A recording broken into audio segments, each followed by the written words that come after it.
சங்கரன் கோவில் என்பது தமிழ்நாட்டின் திருநெல்வேலி மாவட்டத்தில் உள்ள ஒரு பிரபலமான ஆன்மீக நகரம்.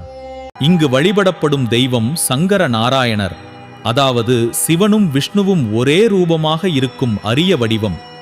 ஒரு காலத்தில் சிவன் மற்றும் விஷ்ணு யார் உயர்ந்தவர் என்ற விவாதம் ஏற்பட்டது. அப்போது பக்தர்களுக்கு உண்மையை காட்டுவதற்காக சிவனும் விஷ்ணுவும் ஒன்றாக இணைந்து சங்கர நாராயணர் வடிவம் எடுத்ததாக நம்பப்படுகிறது. இந்த வடிவம் சொல்வது ஒன்றே, சிவனும் விஷ்ணுவும் வேறு அல்ல, ஒன்றே. இக்கோவிலின் சக்தி தெய்வம் கோமதி அம்மன். அவள் கருணை, வளம் மற்றும் பாதுகாப்பு தரும் தாய் தெய்வமாக வழிபடப்படுகிறாள். சிவபெருமானையும் விஷ்ணுவையும் சங்கர நாராயணராக ஒன்றிணைப்பதற்காக கோமதி தேவி ஊசி முனையில் கடுந்தவத்தை மேற்கொண்டதாக நம்பப்படுகிறது. இதை நினைவுகூரும் விதமாக ஆடித்தபசு திருவிழா கொண்டாடப்படுகிறது. இது ஒரு பிரம்மாண்டமான தேரோட்டத்துடன் கொண்டாடப்படுகிறது. இக்கோவில் மிகவும் பழமையானது. சோழர் மற்றும் பாண்டியர் காலத்தில் விரிவாக்கம் நடந்தது. பின்னர் நாயக்கர் காலத்தில் கோபுரங்கள் மற்றும் சிற்பங்கள் மேம்படுத்தப்பட்டன.